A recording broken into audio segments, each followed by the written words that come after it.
this girl who went to my school. Let's call her Sarah. Sarah is the queen of lies. In every subject we talk about, Sarah always, and I mean always, comes up with a lie that has to do with her life. Here's an example. What if we're talking about Tom Holland? She'd just come in and say, oh yeah, Tom Holland is my dad's friend. I met him once.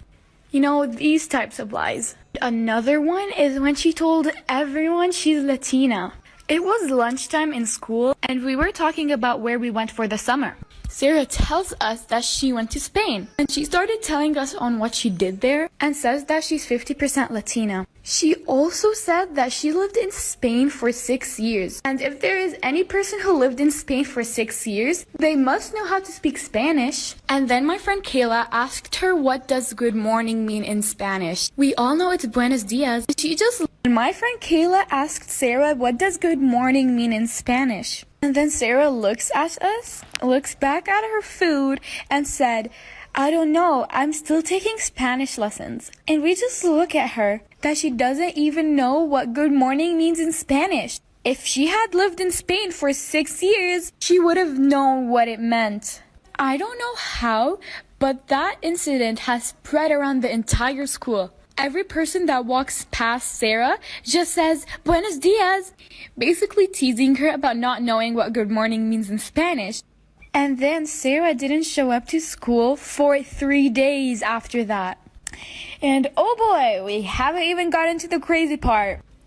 The 3 days pass and Sarah comes back to school. As soon as she walks into the class, everyone's eyes was on her. She came up, sat in her seat, and this lady showed up to school. So after 3 days of Sarah not coming to school, she showed up in a crop top, skinny jeans, fake nails, and fake lashes. And her hair was in a bun with edges. Yes, you heard me, edges. This lady is white. And in lunchtime, she took out a bag of hot Cheetos and some dipping sauce. I don't know if this was supposed to make us think she's Latina, but trust me, it didn't work. All of the freshmen and sophomores took out their phone and started filming her. This is where I kind of felt bad, but she ran to the bathroom crying. And she just stayed there and didn't show up to any classes for the rest of the day. Story time. So there was this one girl in 7th grade, let's call her Lexi. Lexi was a pick-me girl. She was always like, boys are less drama, you know. And Lexi used to sit next to me in class. And I was throwing a Halloween party later this week. I decided to write a list of what we're going to be doing at the party in class while Lexi's sitting next to me. She looks over at my notebook and sees it. And she was like, I'm invited, right?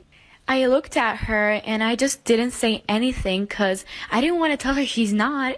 She got really excited and was like, I'm gonna be wearing a devil costume. Actually, no, I want to be the angel. And at the end of class, she told me to send her the location and information on her Instagram. And I remembered that Lexi had a lot of spam accounts and accounts she doesn't use. So I decided to send her the information on one of the accounts she doesn't use. Here's part 3, sorry it took too long. So I handed my phone to my friend and let her answer the phone. She told me that there was a person waiting for me in front of the house. I of course didn't want to go outside alone, so I let my friend Jason come out with me. As soon as we arrived to the front of the house, we see Lexi and her mother sitting next to her in her car.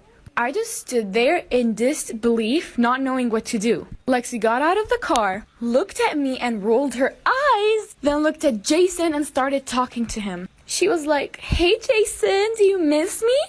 Jason, can I come in? And Jason didn't know what to say, but he said yes. And Lexi had the audacity to show up to my party after she blocked me on all of my social media. Lexi stayed with Jason and Jason's friend. I couldn't enjoy my night anymore after that. The next day in school, I told my teacher the story and she moved my plate. 2 days later, I got a message from Lexi. She sent me a message from one of her real accounts. Then she told me that I forgot to send her the information for the party. I told her that I did send the location, but on her other account, and that I didn't know she stopped using it. Lexi didn't believe me, so I sent her a screenshot. Then I told her that since she didn't confirm, she can't come to the party because I had a limit of 20 people. Lexi got really mad and started calling me mean stuff. that I'm rude and forgetful. And then Lexi blocked me not just on Instagram, but on Snapchat and TikTok. Of course, I didn't care and just went on with my day. Fast forward to the next day, which was the day of my party. Things were going great. Me and my friends had an amazing time.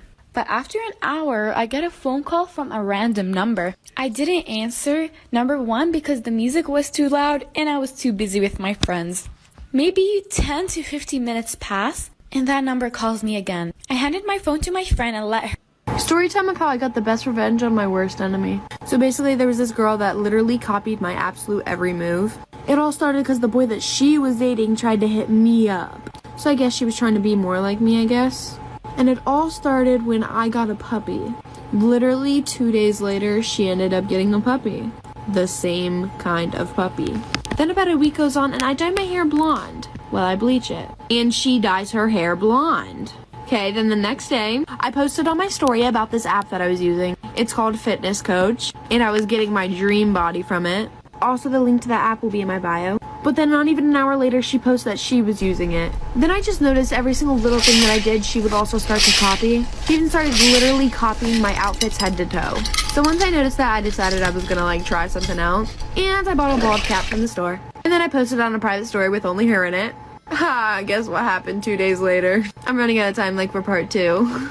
Part 2, if I got the best revenge on my worst enemy. Continuing on with the story, after I got a bald cap and posted on my private story with only her in it, 2 days later, she shaves her head. So this is the time where I try to confront the girl. Because at this point, it's obvious she's trying to copy me. And after I confronted her about her trying to copy me, she then tried to say that I was the one trying to copy her. And then switch up the whole story. But for about months and months, she continued to copy me. And now here's where the story gets bad. My puppy ended up passing away due to heart failure. And then, of course, I posted about it on my Instagram story. And that night, I was scrolling through, who viewed it. And I see her little fake account. And honestly, I didn't think anything of it. It took a little bit, but 5 days later, I see on her story, my baby will always have a place in my heart. Rip Moxie. Oh, I named my dog Roxy, by the way. And that's the exact thing I put on.